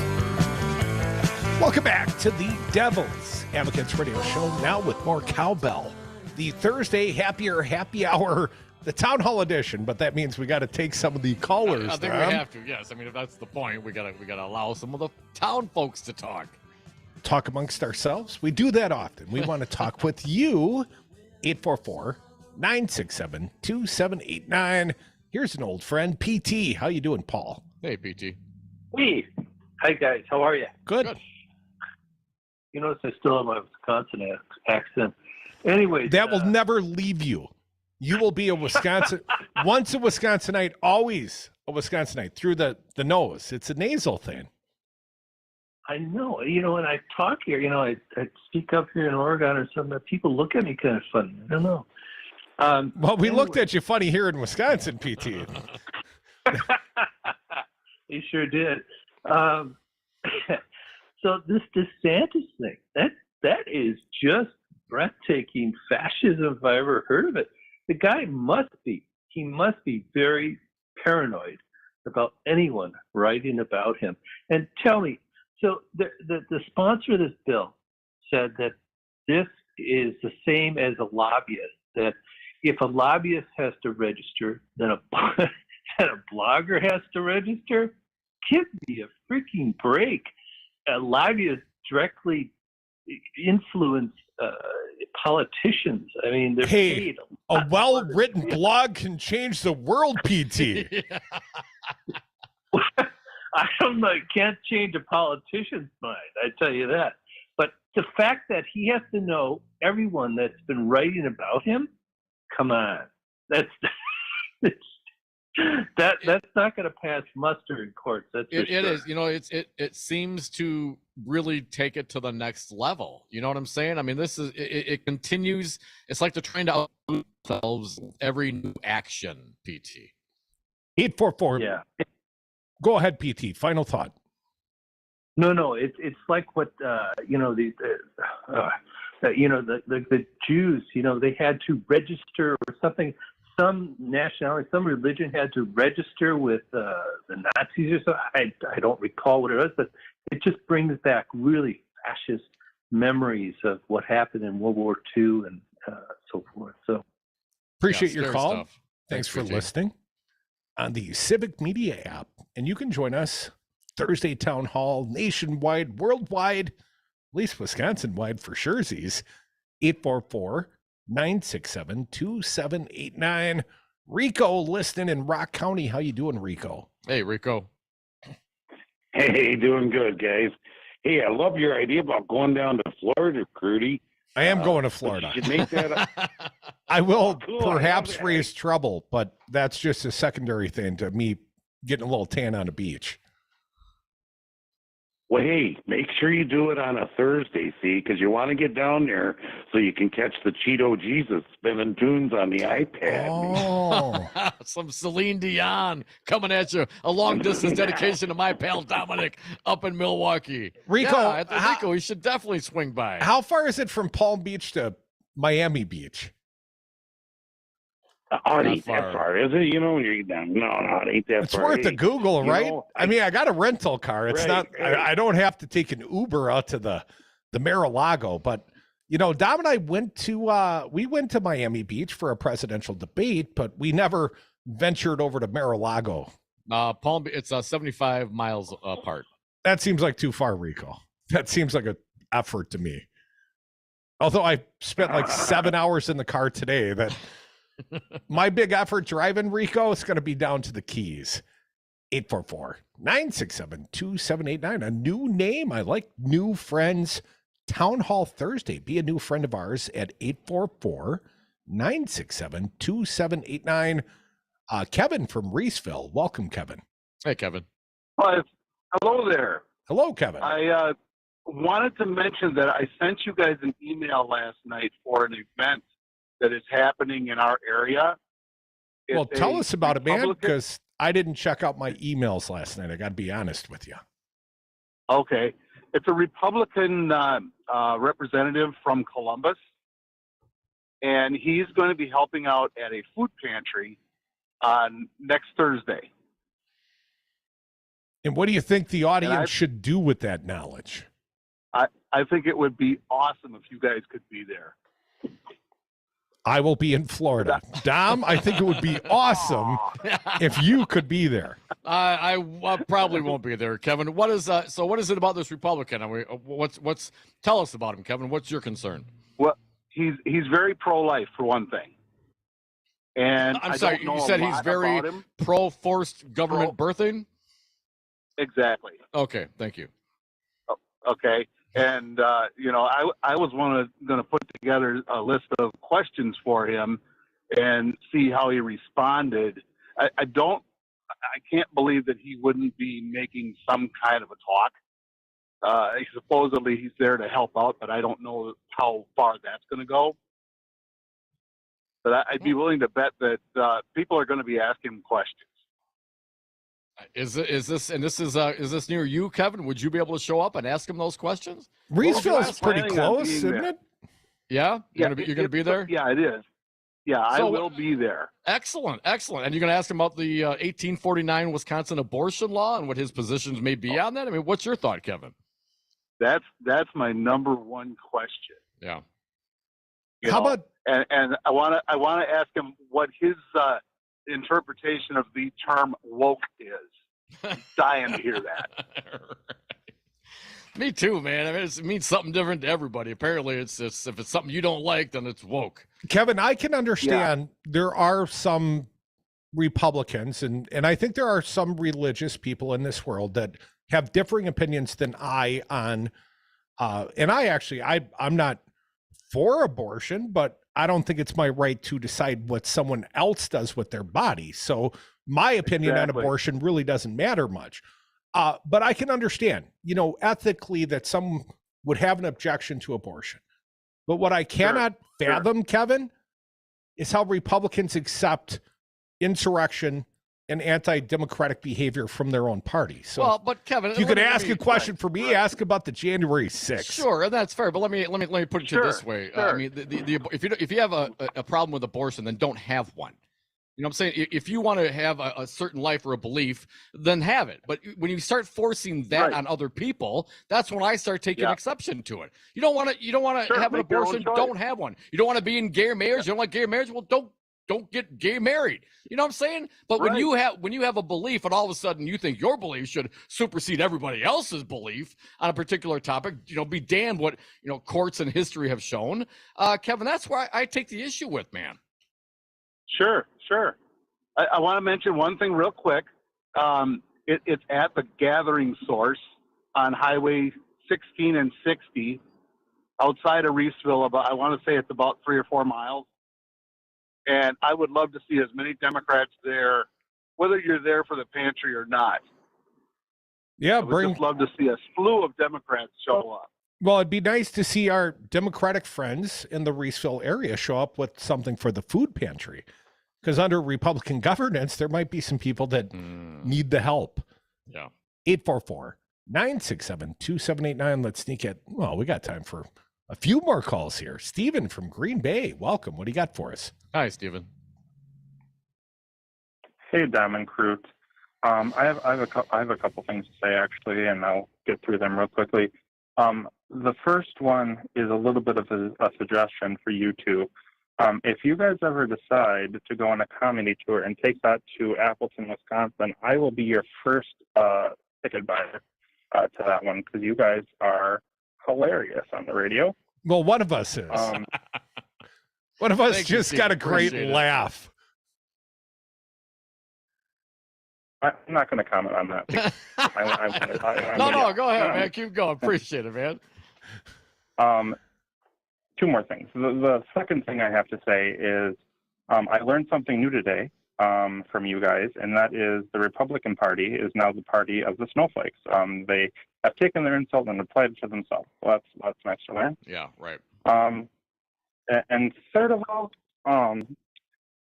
is it's a little disheartening to me that our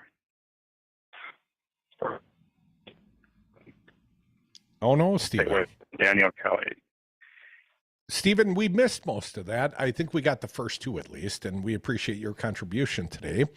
844-967-2789. Sometimes the calls go bad. Bill from Madison, welcome. Hopefully you got a good line. Welcome, Bill. What do you got for us? Hey, Bill. I probably won't have a good line. So far, so good.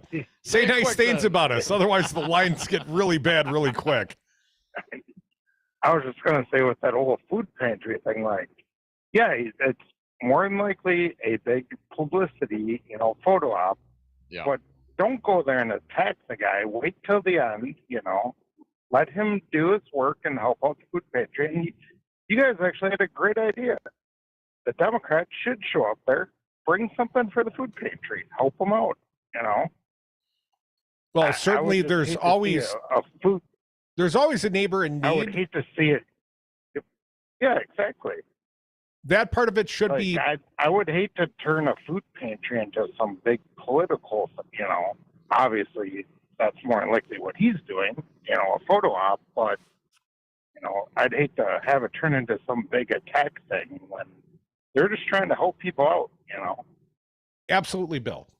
Certainly the food pantry may not be the venue to be antagonistic of a Republican lawmaker, but there are often, and I should use the opposite term, there are seldom opportunities to talk to, question, quote unquote, confront so many of these Republican lawmakers. They do not feel beholden to their constituents because of gerrymandering. And because they don't really need you. They can do a private fundraiser event for the hard right. They don't need your vote to get elected, Bill. All they need to do is win the Republican primary. And the rest is already baked into the cake by the gerrymandering.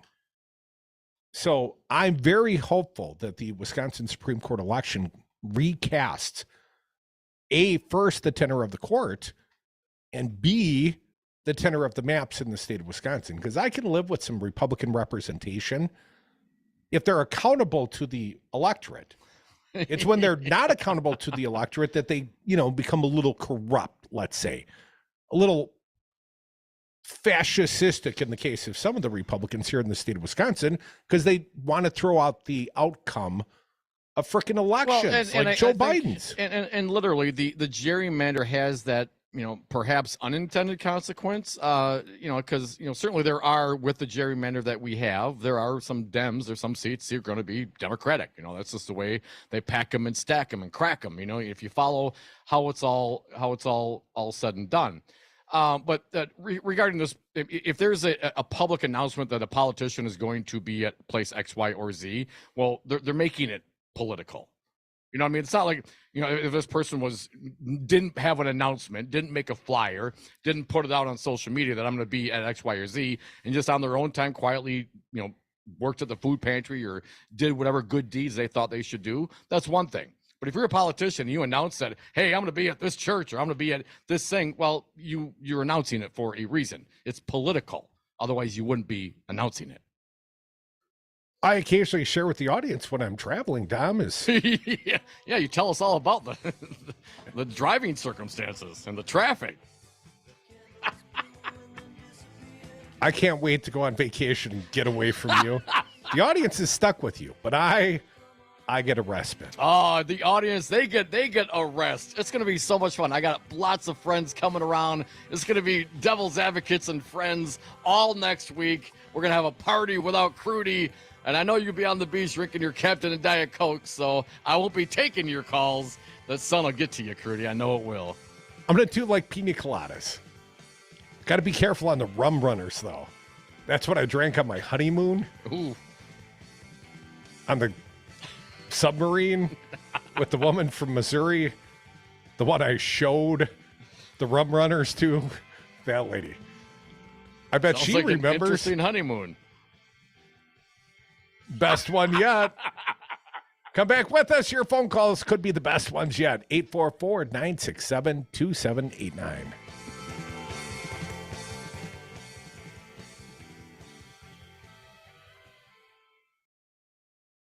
My Alzheimer's diagnosis was hard to take.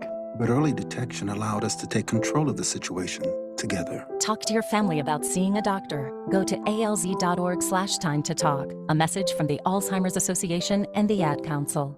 Warning, listening to the Devil's Advocates may expose you to opposing views. We've mentioned, inflation is going to be an issue. Let me ask you this. What would you like to see Donald Trump do if you were here? What did you suggest Biden do to address the inflationary pressures we're facing right now? Well, I can't tell you that because that would be something you could counter and defeat Trump with, or the Republican Party. So tell you. You think Trump's taking strategy from you on talk radio, Lou? I mean, you're no Kid Rock, Lou. Follow the Devil's Advocates on Facebook and Twitter.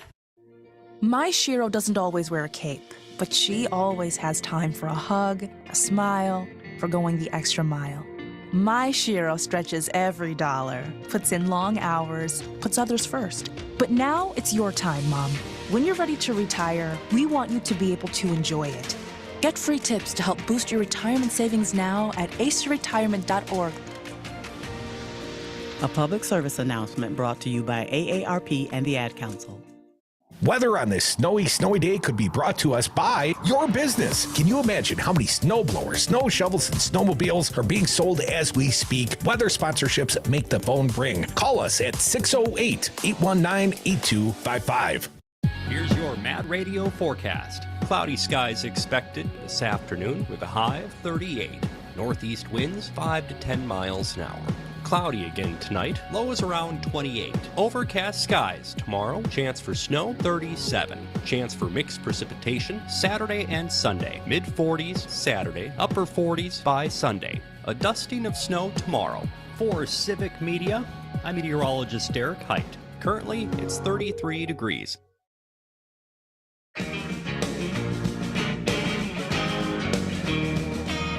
The Devil's Advocates. Sausage making never looked so good. And we are back. Thank you for listening to the Devil's Advocates radio show, the last segment of the day. If you got something to say, hit us up right now. Toll free, talk or text 844-967-2789. Walt from South Minneapolis. Welcome, Walt. What do you got for us? Hey, Walt. Thank you, guys. And the last time I called, which was the first time, you made me laugh, and that's not fair. But I want you to know that I dropped 5 bone on Janet, and 3 bone on Tony, and 2 bone on Wisconsin Dems. So we can really get down on April 4th, and then we can boogie on the 5th. Thank you, right guys. on, Walt. We appreciate that, man. We love the love from Minnesota, man. Walt, could you throw a couple bones down on my bar tab next week? Because I'm planning on running up a big one. If you show up, yes. Well, you got to half the show battle, up where Walt. I'm at, Walter. It's the weather will be nicer, I suspect. Hey, if Walt's buying, you got to show up, Crudy. So, Walt, let me ask you this: from where you are in Minnesota, how's things looking over here across the Mississippi? What are you guys talking about? What are you saying about us? Well, they're taking care of business, and I'm glad they are, because we got a majority of 1 in the Senate, and things happen like Obama wasn't quite ready to boogie when he showed up, and Kennedy dropped, and it was unfortunate. But it looks like the DFLers there are ready to do some work, and they are getting it done. So I'm happy. We don't know what DFL is. The Democrats here in Wisconsin don't have the F or the L, just the D. Yeah, no, it's farmer labor. It's a part of the history, and I'd have to say that I did indeed do 18 door knocks and 2 lit drops, all in the suburbs, in an attempt to flip the Senate, and it did happen. So I'm feeling pretty happy. Yeah, Walter, that's let awesome. me ask you a question. Civic Media now has radio stations in the Minneapolis out markets, and it's much redder there. And it's really literally within an hour of Minneapolis, St. Paul. When you talk about rural northwestern Wisconsin, it's going about 60% red. And it's not like the rest of the rural parts of Wisconsin. It's not for lack of personal income. It's not that property values are depressed. For whatever reason, when stuff goes bad, people seemingly run to the Republican Party, although it's usually the Republicans driving them there. But here's my question, Walter. Why is it that there's so many red Wisconsinites just across the river? They used to call Minneapolis home, But it's like all the Republicans crossed the river into our territory now, Walter. I think Ron Johnson started the exodus. Yeah, we blame you for Ron Johnson, Walt. Yeah, I don't know how to explain it except that I think every disgruntled person we need. FDR was the answer the last time the fascists raised their heads, and it's the same answer now. We gotta work for the average working person, and we gotta do more than we've been doing. Is it an economic message, Walter? Is that what resonates? Do you think that would resonate across party lines? I mean, Bernie Sanders talked about the rigged economy, and Donald Trump sort of stole some of that and lied about it, but people felt like the economy, they feel like the economy's rigged. I mean, when we hear our Republican friends, and I got a very few of them left, but when we hear them complaining about the inflation and the cost of living, I mean, all people are stung by those things. And while we working class Wisconsinites and Minnesotans are looking at each other and wondering who to blame, the rich keep getting richer, Walt. And I didn't win the lottery last night. I just go with working class issues, labor unions, and do the best we can. I'd also like to say, with respect to Walker, I was over there in your territory in the state capitol, in and outside of the rotunda for at least 3 times, and some of it was really sweet. Yeah, it was a great show of humanity. The uprising in the state of Wisconsin. I can't think of if you've ever been to like a football stadium when it's full of 100,000 people and something happens on the field and you all have that shared either exhilaration or, you all bury your heads together. There's very few things where you have that sort of shared experience.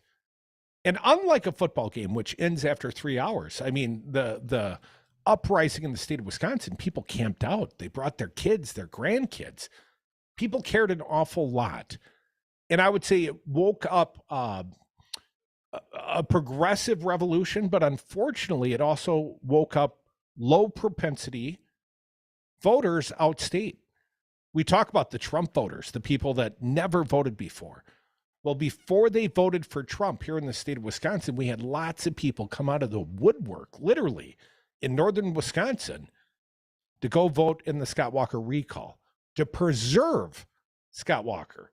And it was really the politics of resentment. And I wonder, when life gets worse for you, do you have to resent your neighbor if they're not getting by, if they don't need the food pantry? Is that something to resent them for? Do you resent your government when you need quote unquote welfare? When you're actually relying on the government? And no, and I get that, and certainly there is some of that. I mean, sometimes things don't work out as you plan. And most people in life have experienced that to some way, shape, or form. But I would also suggest this: it's one thing to believe what you're being told as a populist message, but most recently we've had the Republicans talk about this inflation, talk about cost of living, and what have they done since they took the House?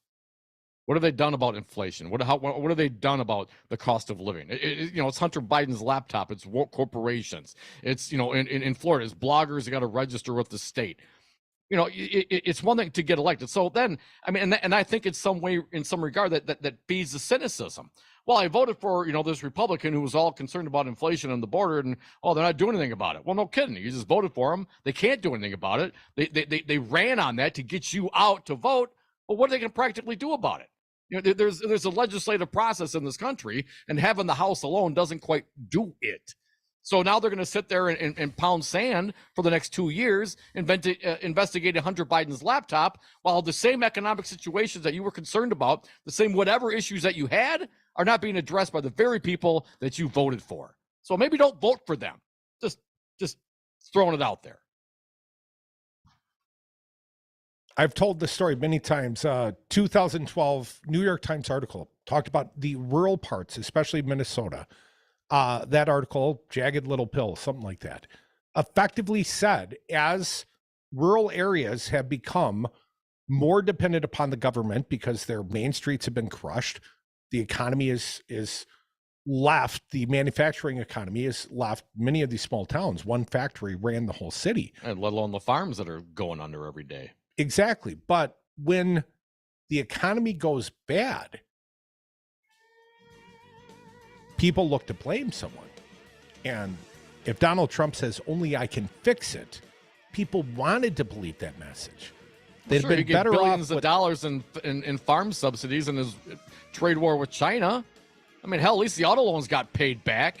Come on, man. Not everyone in Iowa's a farmer or Wisconsin, right? That's just the perception. Thank you all for listening. You have excellent perception because you've listened to the greatest radio show ever, and we help shape it just a little bit. Stick around.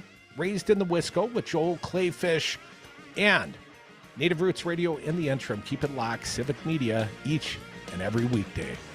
And the weekends too. All right. See you later. Hey, this is Matt from Design Garden. Remember when the internet was new? Back then, you had to leave your house to start a business. Companies used to pay programmers bags of cash to get online.